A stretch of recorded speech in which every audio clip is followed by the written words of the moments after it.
It's time for the Rick Smith Show. Now, here is the voice of the working class, Rick Smith.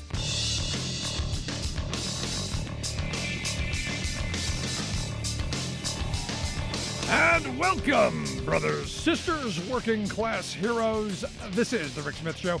Thanks so much for being here today on the big program. I'm going to spend the hour talking to our all-star panel about what's going on in Afghanistan. I'm going to look at what's happening here at home with the Delta variant spiking and this idiocy over getting a vaccine, and maybe a little bit about voting rights and our infrastructure. And here to share some thoughts on those topics and whatever else we can get to, I've asked our all-star panel of Scott Dworkin of the Democratic Coalition, Sarah Burris of RawStory, and Rich Ojeda, a national spokesperson for No Dems Left Behind. Guys, thanks for taking time for us. Hey, everyone. Let's start with you, Rich. What's going on in Afghanistan? It's a disgrace to see the hopes and the thoughts and prayers crowd now gleeful over the death of our soldiers in this cowardly attack. I want to get your thoughts first. I think the far right are absolutely garbage right now. I will tell you that this is a Herculean effort that our troops are actually, doing over there right now. Yesterday morning, I woke up to 6 photographs of 2 of my interpreters, their brothers, their parents, and their brothers' wives and kids on a C-17 leaving Afghanistan. Let me tell you something. That right there, it was never supposed to happen. And the mere fact that, right now we are seeing over 100,000 people have been evacuated, and we're on path for another 100,000. Everybody wants to throw stones, but tell me something. Let's take count. We've did 100,000 people out of Afghanistan. How many daggone people did Donald Trump get out of, the Kurdish areas there? None. He pulled our troops back and allowed Turkey to slaughter these people. What's going on right now started under Donald Trump, and President Biden was able to get an extension to August the 31st. And what we are seeing right now is absolutely a miracle. And look, I'm heartbroken that we've lost 12 Marines today because of ISIS. And make no mistake about it, Joe Biden just gave a speech, and he let it be known that, make no mistake about it, you're not going to be able to run. You're not going to be able to hide. We're going to find you, and we're going to get you. And I'm telling you, we have the capability to do just that. Yeah, no, and look, and it's what we should have done with Osama bin Laden from the beginning. We should not have gone into Afghanistan the way we did. We should have gone after the target and killed him. That's at least it's what I've been saying from the beginning, and I think it's what we should have done. Scott, let's go to you. What are your thoughts? I mean, it's been pretty interesting to see them use my playbook and our playbook as against President Biden when it just doesn't make sense to. They're using words like treason and other things. I mean, I know I shouldn't be surprised, but it is beneath even the GOP to do this, because right now they're creating a lot of propaganda for the Taliban, which is going to be used as recruitment material against us. There's going to be a lot of Republicans who sound like they're supporting the Taliban. And it just, I don't know what to say about that. Same thing happens with ISIS, and they don't know how to differentiate the two. They're trying to act like Joe Biden is some kind of Taliban and ISIS sympathizer, when he was the one who was stuck in this situation to begin with because of the terrible deal that everybody now has slammed on both sides of the aisle that Donald Trump made. And so it's not about the blame game. Even I knew this when Donald Trump when there were terrorist attacks on foreign soil and Donald Trump was the president, you didn't see me going out and calling him a traitor and saying all these things. You want to be supportive of even him in those kinds of crises. You don't want to egg on anything else, because it really is a benefit to them, the terrorists, if we're dividing ourselves over these conflicts and we're not united in a front here. So Senator Blackburn and Nikki Haley coming out and acting like Biden should resign over this is absolutely atrocious, disgusting, and beyond, again, what I would ever think is a smart move for any of them, because it will come back to them to haunt them, because you're using our soldiers' dead bodies as political props to use attacks against Biden, and that's just disgraceful. Yeah, and I agree with you. I think it's going to turn around and bite him. But looking at the comments on Twitter and on social media, how almost gleeful they are that they've got this attack point. And Biden, look, to Biden's credit, he stepped forward. He took responsibility. The buck stops with him. I think that's what a president does. Sarah, let's get your thoughts.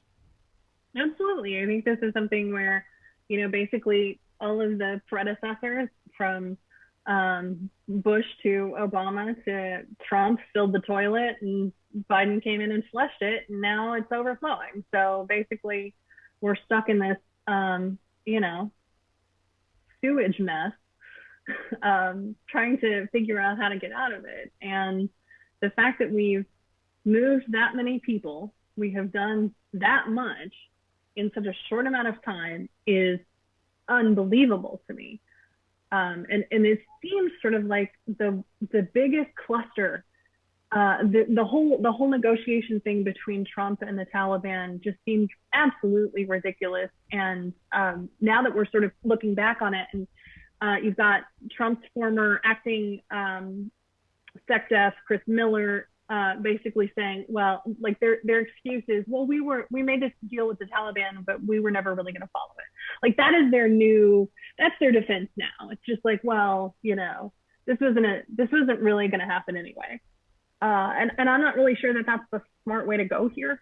Yeah, I'm with you. So if you weren't going to go through with it, why did you do it? And then release what we now find out are 5,000 Taliban fighters and the guy who's ultimately going to lead the country. Why do you do that?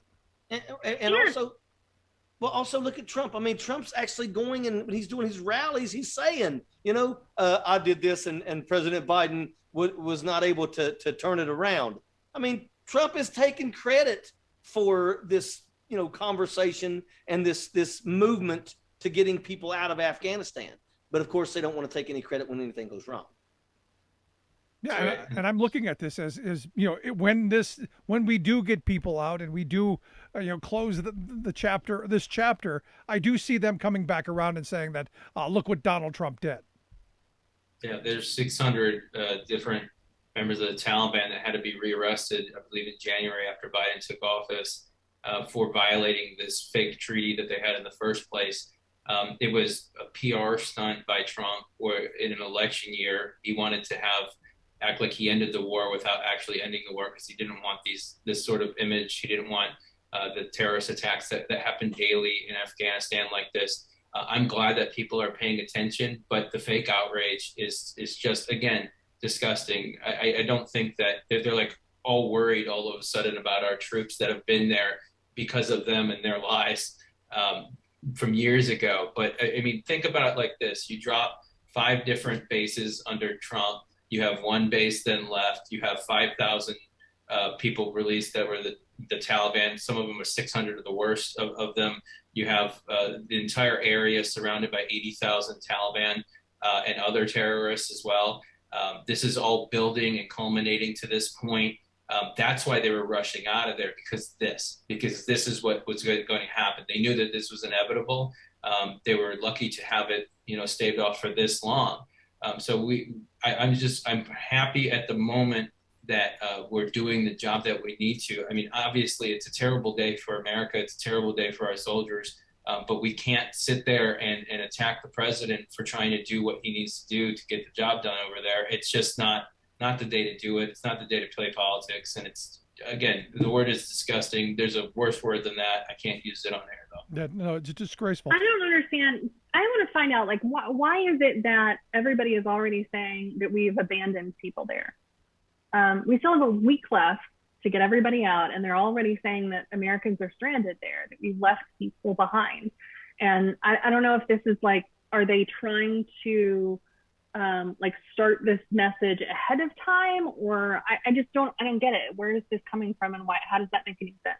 A lot of those Americans are staying by choice. A lot of those Americans are people who work for nonprofits, who are building sewage systems, who are staying behind by choice. So they are working actively to get any American out that they want out. And so the right is trying to paint it as if Americans are being left there when they're choosing to stay there. at this point, they're going to get all Americans who want to leave out of there. They're going to try and get everybody else out. I mean, I'm working around the clock with people. I don't even know what I've never done evacuations from a war zone before, but I'm getting sent all this information about people who are stuck at the airport or outside the airport from different attorneys across the country. And we're trying to redirect them. And I'll tell you what, the Biden administration has been immediately interactive on it. Same thing with senators on both sides of the aisle. I don't know exactly why they're trying to play this game.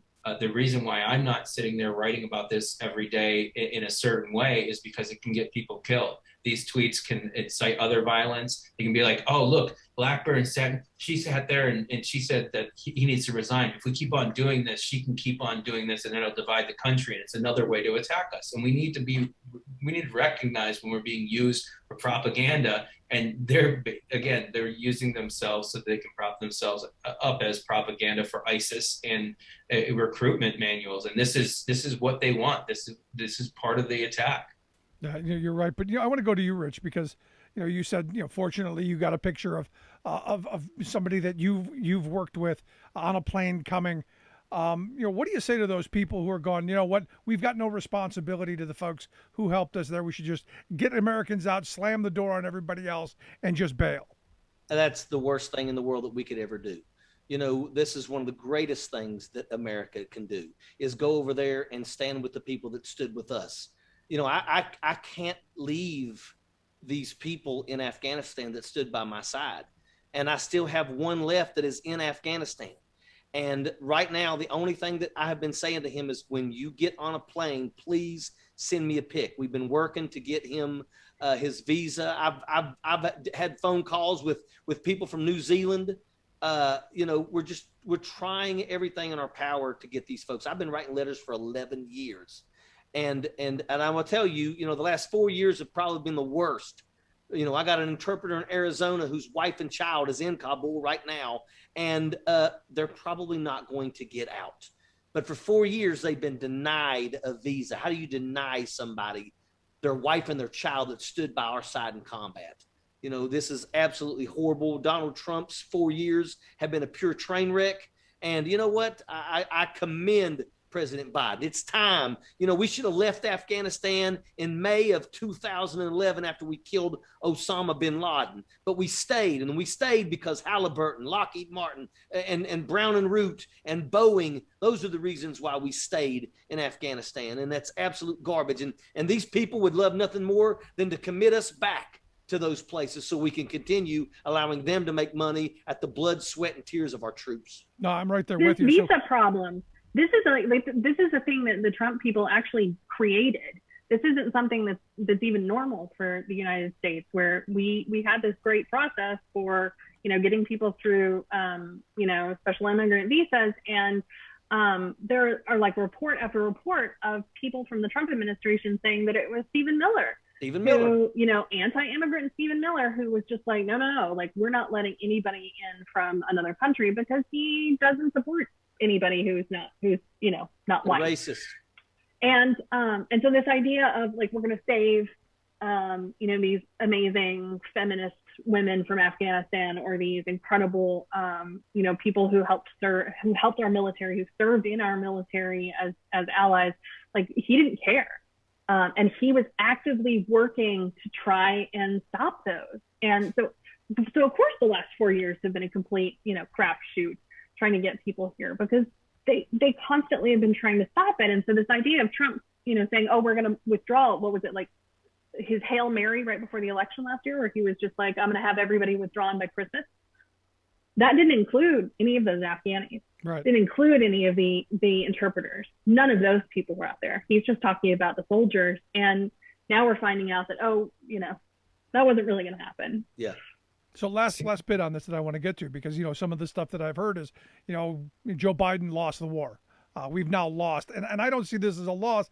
I think, as you pointed out, Rich, when Osama bin Laden got killed, that was our objective. That was the mission. That, to me, that was bring the troops home, have the parades, kiss the babies, do all that stuff, because we won. Is that not reality? That's the way it should have been. I'll tell you right now, we never lost a battle.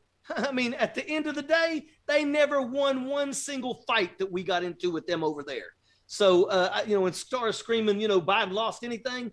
There's never a good time to end an unwinnable war. We could stay for another 5 years, spend another $1 trillion, lose another 2,000 troops, and send another million people home, missing arms, legs, and struggling with post-traumatic stress disorder. We could do that. Is that what the Republicans want? I can guarantee you that's what Lockheed Martin and them want, because they don't care, because they look at us as nothing more than dollar signs. I think President Biden did the right thing. He has the courage to do the right thing. And you know what? He's taken it. He's saying the buck stops with him. And that's what a real leader does. Absolutely. Scott, you want to jump in?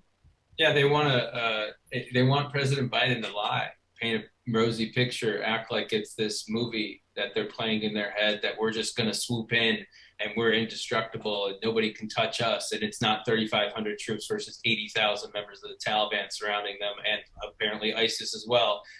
So it's a little bit out of reach. I don't understand exactly what their strategy is, because right now, again, the Republican Party is aligned with ISIS and the Taliban against the United States of America, because not supporting Biden in this moment does not support our troops over there. It doesn't help anyone.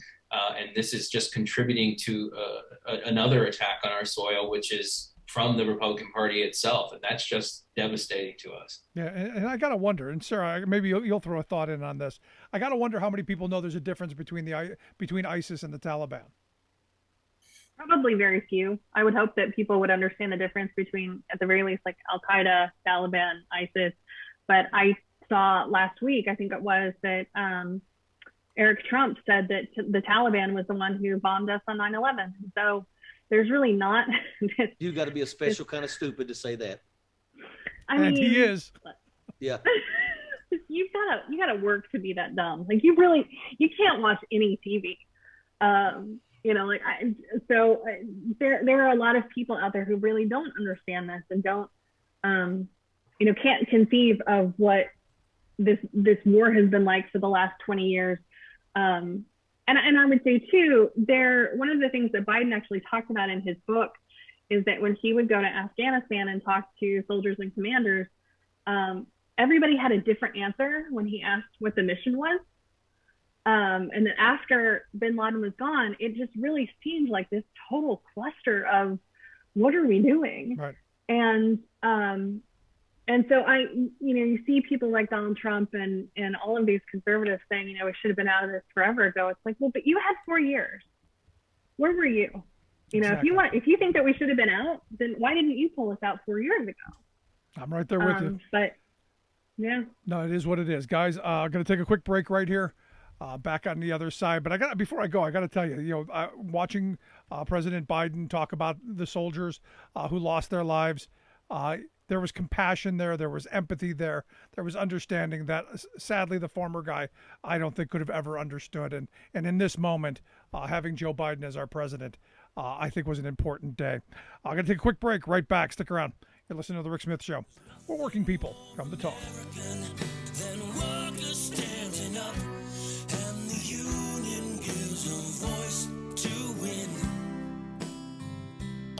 Smith Show. I'm Rick Smith, and this is Labor History in 2. On this day in labor history, the year was 1902. That was the day more than 100 trade union delegates representing thousands of working people in St. Paul, Minnesota, elected Charles James to be the president of the city's Trades and Labor Assembly. Virtually forgotten by history, James is considered to be the first African-American elected to a city labor council anywhere in America. He was born in 1866 in St. Paul and began working as a leather cutter for local shoe manufacturers at age 15. This was at a time when most African Americans were excluded from skilled trades. His biographer Dave Riley asserts that it is unclear when James became involved in union politics and organizing. Shoemaking was the largest mass production industry in St. Paul, employing thousands. Riley notes that the Knights of Labor had been active in the city during the 1880s, and shoe workers were among the first to organize. By 1899, James had become the first president of a newly formed shoe workers union in Minneapolis, and helped to found 3 more locals in St. Paul. By 1902, James was well known and well respected throughout the Twin Cities as a strong union leader. He served 3 terms as president of the Trades Assembly and then as secretary for 7 more years. Riley states that James continued as a full-time organizer and district business agent, traveling to cities across the Midwest to organize shoe workers. When he died in 1923, the Boot and Shoe Workers Union eulogized him in their national journal. Though James had been obscured from local labor history for decades, Riley and others have worked to write Charles James back into the history books. Labor History in 2 brought to you by the Illinois Labor History Society and The Rick Smith Show. For more information, go to laborhistoryin2.com.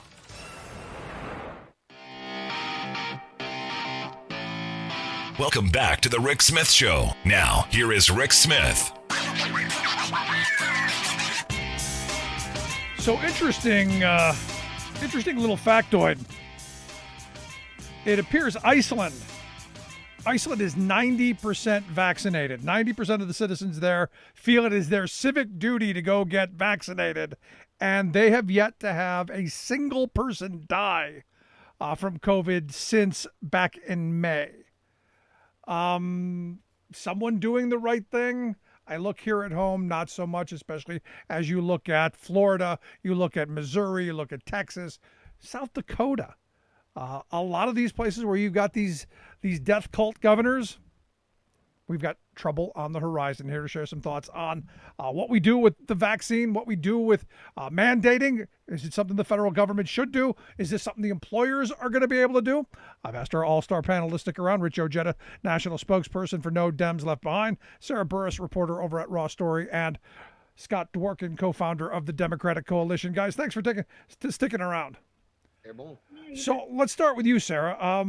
Is this something that the federal government should be mandating? Should we be holding people down and jabbing them with a needle because there are some people who are just stupid? Should we be doing that?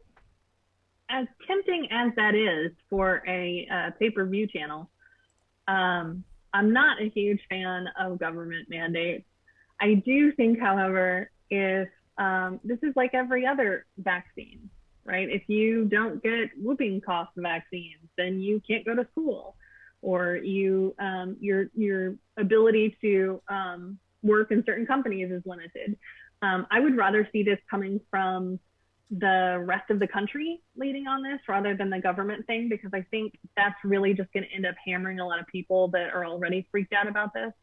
So I think what's funny to me is this whole corporate and business mandate idea is really freaking out Republicans, because they can't hate corporations because their whole thing is about, corporations, and so now they're just like, well, I hate mandates, but I have to love these corporations. And so they're kind of watching them sort of have that internal struggle has been fun to see. But yeah, I don't know. I'm kind of the mind where I'm just going to hide out in my apartment again for the rest of the next few months, and then hope it passes. Is that where we have to go back to, sheltering in place and holding ourselves away from them? Scott, let me go to you. I mean, I keep having people tell me that it's about freedom. It's about my freedom. How dare you have the audacity to tell me I got to put a cloth over my beautiful smile? I spent money to get these teeth.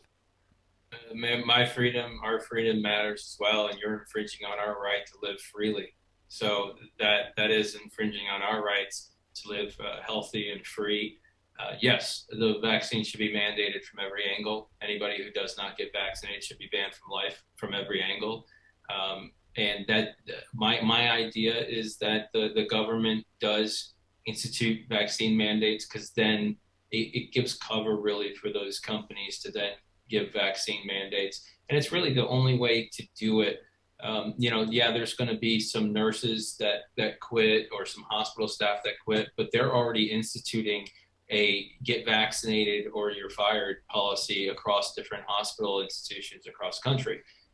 They're going to do the same at a lot of corporations. And, I think when the lawsuits start piling up as they are now, of people who have lost their family due to COVID, they're not going to want to be the school district that didn't mandate masks or didn't mandate vaccines for that teacher to get it. So that's why even a lot of labor unions outside of police unions have been really supportive of it as well, because they just don't want their workforce to die. And that's what's going to happen is if you're not mandating vaccines, people who haven't gotten it yet will not get it. And that's what we're faced with right now is the reality. And I've talked to a lot of people who aren't anti-vaccine. They are just along the lines of like, well, I never got the flu vaccine and I'm not going to get this one because I just don't like vaccines. And so they haven't got, I don't know if they're scared of the needle or what it is, but they're not more scared of COVID than they are of the vaccine, which is just backwards completely. So I think that we have a hill to climb here. And the only way to help on that is to mandate it with everybody. And as Richard probably knows, like I'm pretty sure that the mandate is going through with the military. Yeah. I know active duty, but I think it's spreading throughout the entire military, and then the U.S. government will institute it as well. You're just not going to be able to go to places because, again, it's going to come down to that liability, and the football stadium's not going to want to get sued because you can prove that you got COVID from that game. They're not going to want to be like that. And the same thing, they're not going to have a lot of these testing opt-outs as well. People aren't going to be able to opt out and be like, oh, instead of vaccine, I'll get tested every week, because people don't want to have to do that test every week. People don't want to have to, and things change. It can be you went out one night instead, and then you come to school, and then all of a sudden you make the entire school sick. You can look at, even in small places, Wake County opened up schools in North Carolina this week. And on Monday and Tuesday, they've already had hundreds of COVID cases with children. So there is a direct correlation between no mask mandate and kids getting sick and people getting sick. This is very basic science. Yep. So if people don't believe it by now, then they need to be mandated to get it. And if they don't want to get it, then they should not be a part of public discourse or public life, and that's their choice. Now, Rich, you're somebody who went and fought for our freedom. We're told that our soldiers go and they fight for our freedoms, and we're about freedom. Is it really something? Is it really freedom that I should be able to infect other people? Should I be able to freely do that and not protect myself or anybody else? Is that true freedom in your definition of what you fought for? Okay, we fight for democracy in the military, but we don't practice it. Get your butt in line, roll your sleeves up, stick one cheek out, walk down the row, and you get hit with about 20 different shots, because that's how it is. But here's the thing. We tried to give everybody the ability to do the right thing, and they won't. They refuse. We're in our fourth surge, and there'll be a fifth, and there'll be a sixth, as long as we keep letting these jackaloons not get vaccinated and run around and do what they're doing. I mean, we're watching people eat daggone medicine that's anti-parasitic medicine for cows and horses. These people are just not that. They're sharp as a marble. That's where they at. And honestly, my thing is that it's never going to end until we do the right thing. You're either going to die off, and at the end of the day, right now, I'm at the point where I'm like, go for it.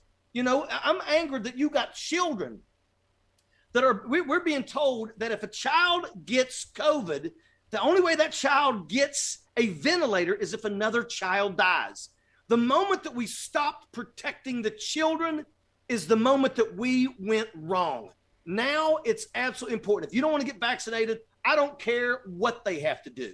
We're not going to end. This is not going to stop. And let me tell you something. It mutated into Delta. Delta is COVID on steroids. If this mutates again and it's something else, it could be Delta on steroids. And that may just have people dropping in the streets almost immediately. We've got to get past this. Right. But since you talk about the children, I mean, I've had people who tell me that this is just like anything else. When I was a kid, mom took me over to get chicken pox and mumps and measles. And there's this thought process in some, to use your eloquent word, jackaloons. There are some of these morons out there who think this is the same thing. And we can just go get all the kids sick and we'll all have immunity from it because we'll all have gotten through it.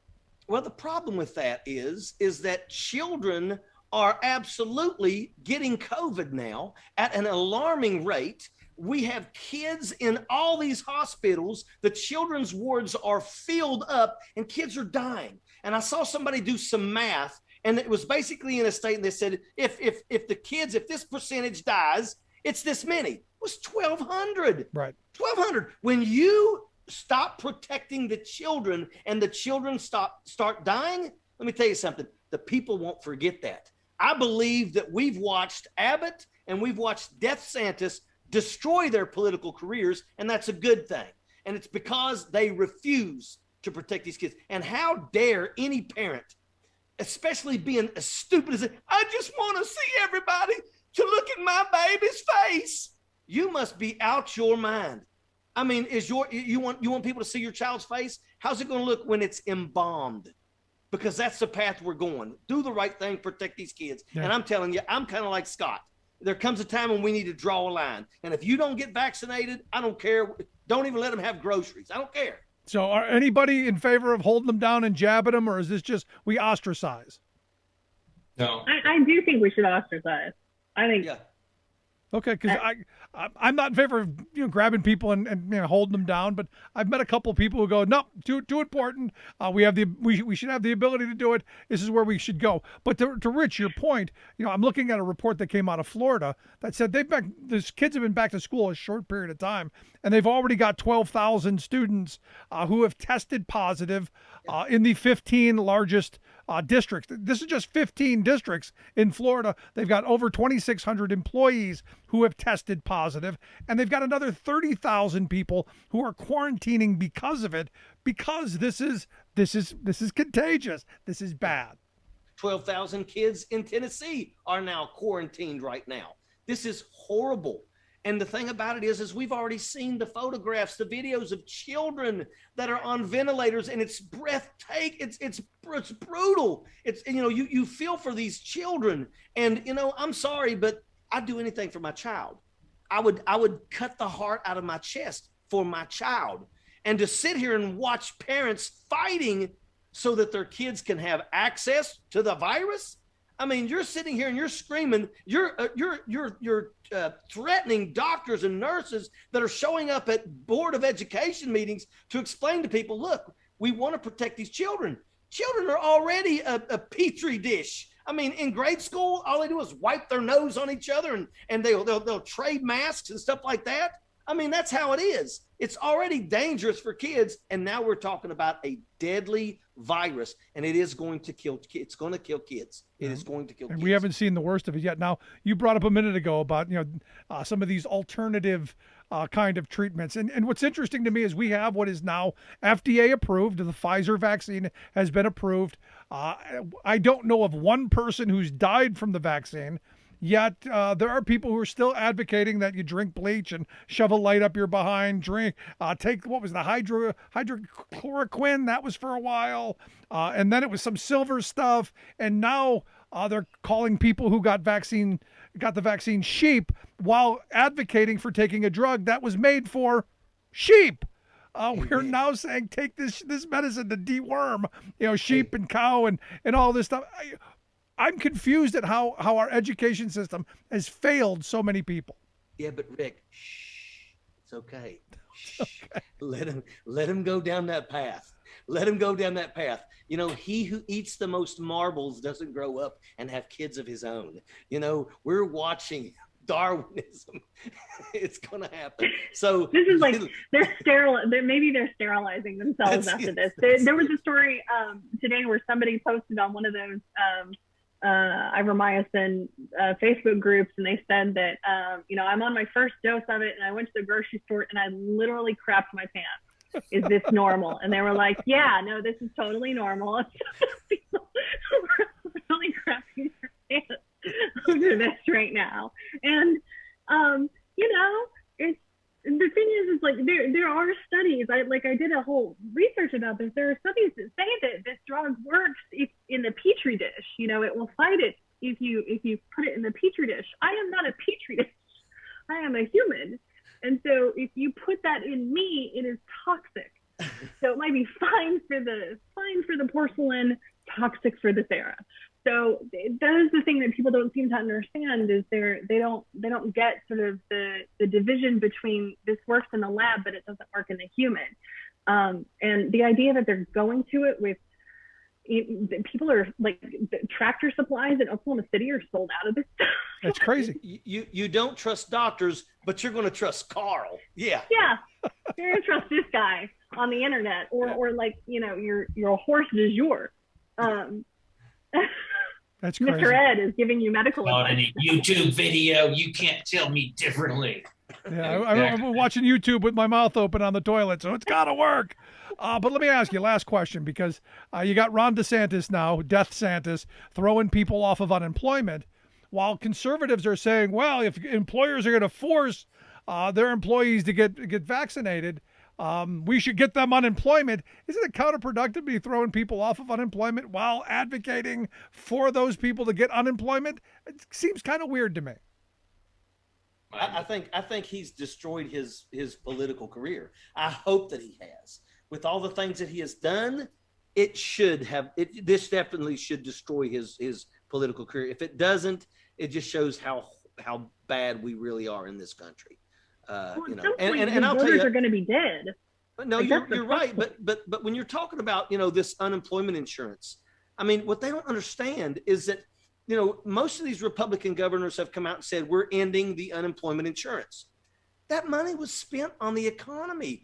These people that draw unemployment insurance don't have offshore accounts and hedge funds. They spend it locally in the economy. That was benefiting the economy, and they shot that in the foot too. I mean, you know, I'm really, when people tell me, you know, it looks like we may lose the House, we may lose the Senate, I'm sitting here thinking, how? They're killing off their base is what they're doing, and what the ones that are being left alive are being screwed royally. So really, surely we should be able to hold on to the House and Senate. I hope so, but you know, you're not killing enough fast enough with this, because we're actually taking care of them. So there's my view, and there's some places that I think it was Idaho who's saying that they may be getting to a point where they're going to deny people access to the healthcare facilities because they're running out of spaces. Scott, last bit on this. Should we be denying people who don't get vaccinated? Should we deny them healthcare? It'll never happen, just because of the doctors and nurses that I know are never going to deny people from that if they had anything to do with it.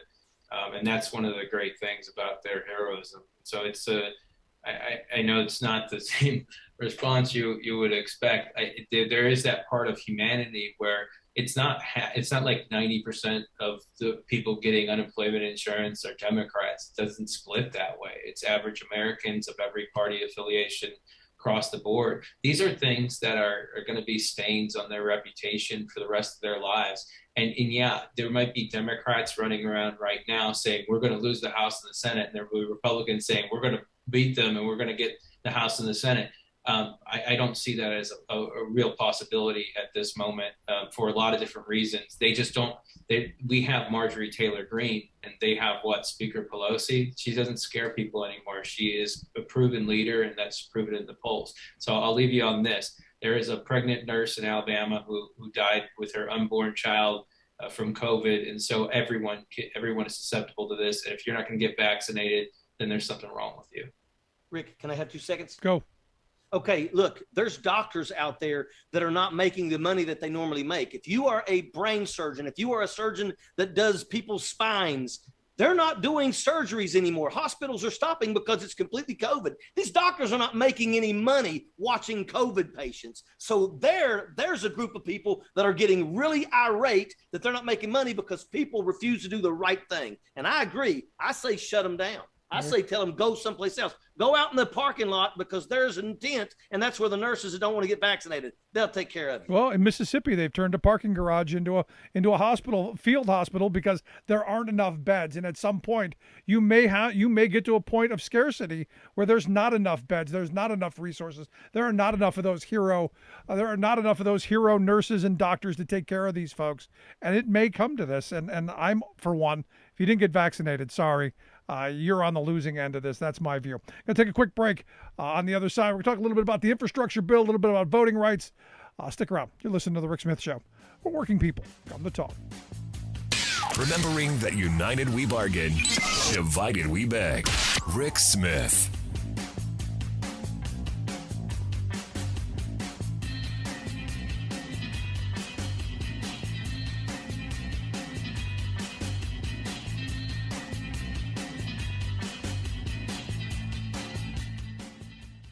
I'm Rick Smith, and this is Labor History in 2. On this day in labor history, the year was 1819. That was the day that Alan Pinkerton was born in Glasgow, Scotland. His father was a policeman who died while Alan was a boy. This left the family in poverty. As a young man, he became involved in the Chartism movement. This reform movement hoped to expand the political rights of the working class in Great Britain. Alan had to flee his homeland to avoid arrest because of his involvement. This led him to Chicago. It is a great historic irony that Alan Pinkerton came to the United States because of his involvement in a working class cause. Today, Pinkertons are often considered some of the greatest armed foes against unionism in U.S. labor history. In Chicago, Pinkerton became involved in law enforcement and then formed his own detective agency. The Pinkerton National Detective Agency made its name working against railway thefts, but it became most notorious for opposing the labor movement. Pinkerton spies infiltrated labor meetings for company owners, worked as hired guns to stop union organizing, and protected strikebreakers. Alan Pinkerton died in 1884 and passed the agency on to his sons. During the 1890s, there were more Pinkertons and reserves than the standing army of the United States. One of the most famous battles between Pinkertons and workers occurred at the 1892 strike against Carnegie Steel in Homestead, Pennsylvania. There, 7 workers and 2 Pinkertons were killed. The event inspired a song by William W. Delaney. The lyrics included the lines, quote, "God help them tonight in their hour of affliction, praying for him who they'll ne'er see again. Hear the poor orphans tell their sad story. Father was killed by a Pinkerton man." For more information, go to laborhistoryin2.com, like us on Facebook, follow us on Twitter at laborhistoryin2.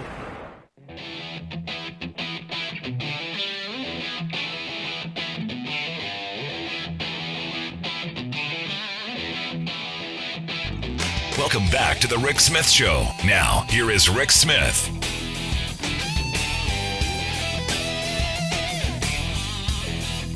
So this is interesting. Evidently, 7 Capitol police officers have filed a lawsuit against the former guy. They're citing the 1871 Ku Klux Klan Act, which in part evidently prohibits conspiracies to overthrow the government. They're naming the former guy, his lawyers, and I'm guessing a whole bunch of other folks in this. And maybe this is how we get public accountability. And I know there are hearings that are going to happen. I know Adam Schiff and them are going to have more. But maybe this is how we get more public accountability. At least I hope so. And maybe we get some of these officers who were harmed in this. Maybe they get a piece of Trump Towers and all of the Trump properties. And maybe Donald Trump's on a street corner with a tin can at some point. Anyway, here to share some thoughts on this and how we rebuild the nation. I've got our all-star panel, Sarah Burris, reporter at RawStory, Scott Dworkin, co-founder of the Democratic Coalition, and Rich Ojeda, national spokesperson for No Dems Left Behind. Guys, thanks for sticking around. So let's start with you, Scott. Thoughts? A lawsuit going to sue the former guy? These 7 cops going, hey, you're responsible. I wouldn't be shocked if most law enforcement officers that were there that day don't sue Donald Trump. In this lawsuit, also Roger Stone and the Proud Boys are being sued, and other far-right groups that were involved in the planning and the funding of it. Obviously, now the Select Committee has phone records, as the FBI does, of members of Congress, and they're getting more from the White House personnel and the First Family, from the Trump family, and elsewhere from the RNC. That they think that there was coordination between these terrorist groups, which is obvious because we saw a lot of it on camera. And you have obviously the biggest dereliction of duty that we've probably ever seen of the President of the United States, who sat by and watched the Capitol burn while he's sitting in a tent, and also at the White House, and having Pence take over basically as president to call in troops. So I think with this lawsuit, this is one of many that you're going to see like this. And they're going to be devastating because they're going to be able to uncover so much stuff, so many other crimes. And I think that they are going to win a substantial sum of money. Now, whether or not Trump will have any money to give them, that's a different story. But this is going to keep them in court for years to come, and they should. I hope that they're bankrupt, and I hope that they can't stand on the street corner, because I hope that they're in prison by that point. Yeah, this is where Sarah, I've got some hope. The hearings aside in Congress, when you start talking about the money, when capitalism starts working like this, people usually dig in and get to the bottom. There's part of me that hopes this is where we get to. We bankrupt every last one of them, and these folks are made whole, but we end up getting the who was behind the money, who was behind this. Yeah, and I think, if anybody deserves to have free condo and Trump Tower, it's these officers who went through this crap, because at the very least, they're getting something out of it other than a kick in the head. Yep, a condo for you, a condo for you, absolutely. Get Oprah out there to give all condos away. But yeah, no, this will be a fun legal exercise, I feel like, because I've never seen a lawsuit like this in my lifetime, so I'm kind of curious to see how this will work. But Scott's right, the discovery on this is going to be epic. And if I were Trump and those guys, then I would be trying to settle everything off the books. But I don't think that's ever going to happen. I don't think these guys are going to be like, oh yeah, we'll settle. I think they're just like, mm-mm.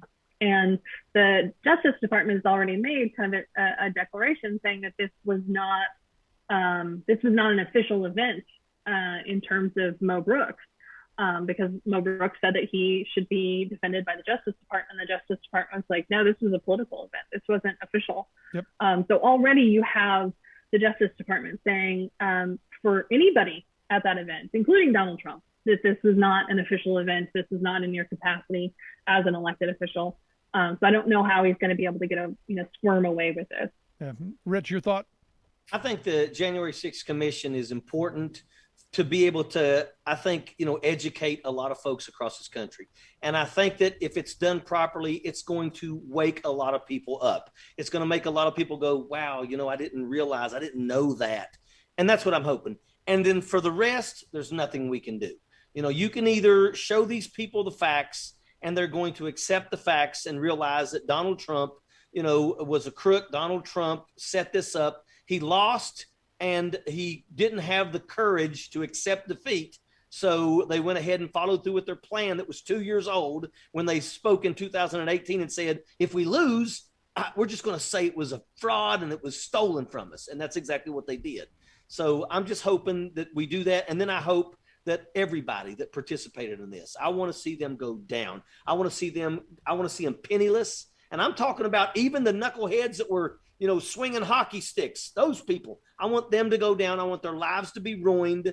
And I want them to spend a lot of time in prison having to learn how to fight naked in a shower. Yeah, sadly, that's not happening. I mean, the first sentences have really, in my view, have been just slaps on the wrist. I want major time. I want people who tried to overthrow our election and undo hundreds of years of peaceful transfers of power. I want them to suffer and pay. And so far, it hasn't happened.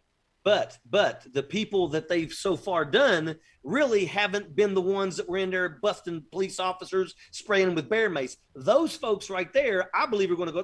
Remember, the guy that broke into Nancy Pelosi's desk, office, and put his feet on her desk, that's 7 years.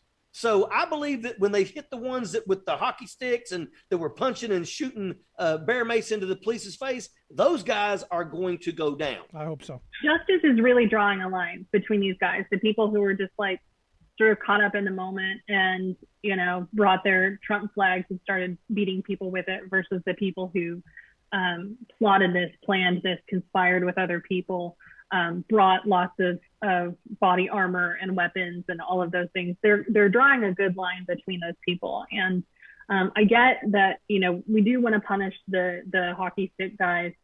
But even the hockey stick guys, like, if you bring a hockey stick, why'd you bring a hockey stick? Right? Like, that's a different category of people than some guy who just showed up with a flagpole. Yep. Unless you use that flagpole to beat officers, obviously, but yeah. A lot of them, there are a few that are facing the rest of their lives in prison. There are a lot of people who are facing 20 plus years in prison.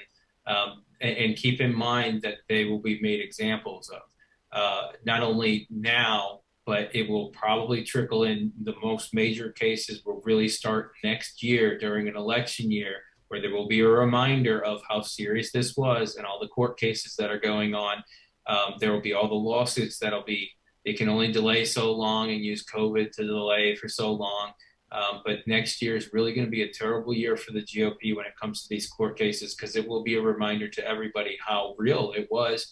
And if we don't do something about it, I'm shocked that it hasn't really been localized. We saw it in Michigan, obviously, and some other states. But we're going to see this again at the state level. We're already seeing it with COVID facilities where they're having mini little, where they rush the place, and obviously most of them don't know why they're there because they're obviously paid to do that. It's an interesting scheme, but this is a playbook that they intend to use. And the democracy cannot run when half of the people say that it was a fraudulent election unless they won. That is a dictatorship. That is not what we live under here. And even just the lie, just telling a lie, should be something that is punishable to elected officials, where it bans them from running for public office ever again. These lies are killing people, and they're going to continue to kill people until they stop. Real quick, Rich. Some of these folks that have been released on bail, they're already saying that, they were released on bail, but they've already started cutting their own throats. They go home and they're right back on those, their Nazi, web pages and stuff like that. And that's going to come back on them when they finally go to court. I sure hope so. Now, I want to change gears here real quick, because you brought up Nancy Pelosi a little bit ago, and I got to tell you, I've not always been the biggest Nancy Pelosi fan, but this week, I think she did something pretty impressive, getting the John Lewis Voting Rights Act moved forward, and the $3.5 trillion budget plan, the human infrastructure plan, had all Democrats on the same page. I give her props for that. Scott, let me start with you. It's a big deal, I think, right? Yeah, I told you. Like, this is not the person to be trifled with. It is Speaker Pelosi. I've had the honor of being able to work with her for a very long time, and her staff, and it's just it's more maneuvering that really is helping to save us. Now, I'm not sure what the 9 moderates really had at that time. I think that they're just seeking re-election, and they had to make a stink. So that's what they did, and it's just part of the game or whatever they're doing, because I'm not sure if they actually got anything out of it. They just wanted to kind of stop things and act like they were important for a moment. But when it comes down to it, you can see that there's true leadership. It's not about it's not about like, oh, the left side or right side. She really wants to help as many Americans as possible, and I think she's been doing that since she took over the speaker role again this time, and really has proven to be a champion and a patriot. And I'm very thankful for her leadership, because without her, we wouldn't have gotten President Biden. We wouldn't have won the Senate. We wouldn't have won the House again without Speaker Pelosi. You want to jump in, Sarah?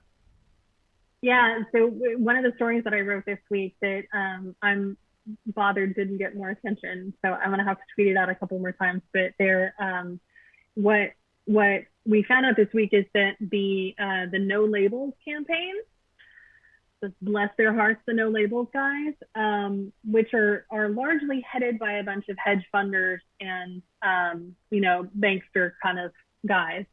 They oppose most of the infrastructure stuff because it involves taxes on them. So No Labels basically told some of the Gang of Nine, what do they call them? The unmovable. The unmovable. There was a good name for them. The Sabotage Squad. That's what it was. The Sabotage Squad of 9. There was this claim that that they were behind, that No Labels was behind all of this and pushing them to oppose Pelosi. And there were 2 members, one in I think Illinois and one in Texas, where they said, who were supposed to be at the fundraiser that Pelosi was having for the DCCC in Napa over the weekend. And they said that they would raise $200,000 for them if they crapped out on the fundraiser. And so this is just like the weirdest kind of political idea of like, okay, we're going to make this deal that says that the bill has to be passed by the 27th, even though it's not going to go forward until the fiscal year. And a lot of this just doesn't really make any sense from the no labels perspective, but I guess they're the ones who are sort of behind this sabotage squad. Right. My perspective is they want to get the hard infrastructure, the 1.2 pushed through, and then they're going to peter out on the other. And then one. they want to crap out on the other one. Absolutely. That's the plan. At least that's my view on it. And maybe, if that's what they decide to try, I just don't know how that's going to help them at the midterm. That just doesn't seem like a good strategy for me to be like, yes, I like roads and bridges, but I hate nurses. That just doesn't make any sense to me. And at a time when, we were just talking about the COVID thing, I found out this week that hospitals in Florida are down to, they have 48 hours of oxygen left. And they're actually taking the liquefied oxygen from the water treatment plants and using that in the hospitals in Orlando. Which just blows my mind, because like in Tampa, now they're on a water restriction order because they can't clean the water because the hospitals need the oxygen. This is a much larger idea of infrastructure than just roads and bridges, water treatment. This also does involve hospitals and all of these other things. And so Biden, it makes so much sense to link all of these things together. And I don't understand why all of these conservative fools have decided that, they're going to oppose one and support the other. I'm right there. Rich, you want to jump in on your final thought? Well, my thoughts are a $3.5 trillion bill just passed the House. I see the Senate going to do a few things. I can see them putting up a fight, and I'm sure, Manchin will be a part of it too. They're going to try to make sure that the rich don't pay for everything, because that's not what they want. I think everything else, as long as the rich aren't paying for it, I guess it could go through. I'm sure there'll be some people trying to throw stones, because we know that in 2022 and 2024, the Republicans only have one play, and that is the Democrats didn't get nothing done. So anything that goes through that's infrastructure is, to me, going to get, credited for the Democrats. No, absolutely. And this idea that we can't afford it is absolute bunk, because the folks over at Americans for Tax Fairness, they came out with their billionaire information that from the beginning of the pandemic to August 17th, our 700 billionaires saw their wealth go up by 62%. Elon Musk himself, his wealth went up by 600%. They said just during that pandemic period, our heavy hitters, those 700, saw their wealth go up $1.7 trillion. I say we tax all of that. We use it for infrastructure to help people get education, to get health care, to get an education, to get Granny some new chompers and hearing aids. There's a lot of stuff we should be doing. Let's just eat one of them. There you go. Scott, you want to say something real quick? Nope. No. Eat one of them.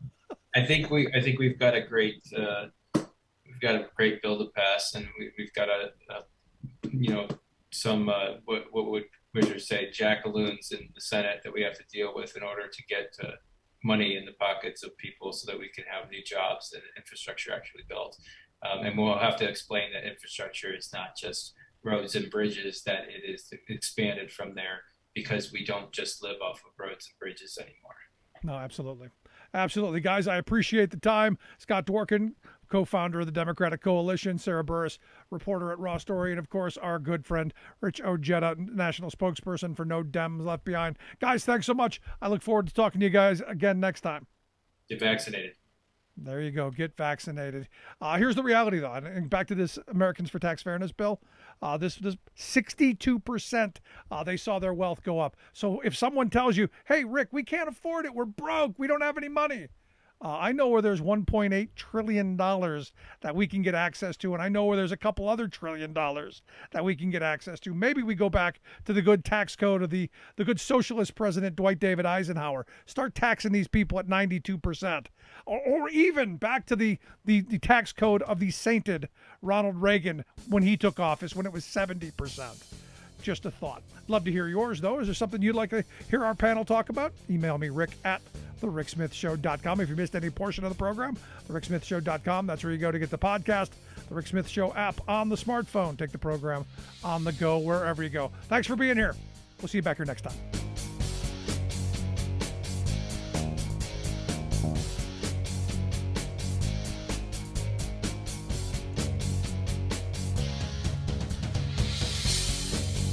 You've been listening to The Rick Smith Show. Email Rick at rick@thericksmithshow.com. Until next time, this has been The Rick Smith Show, where we're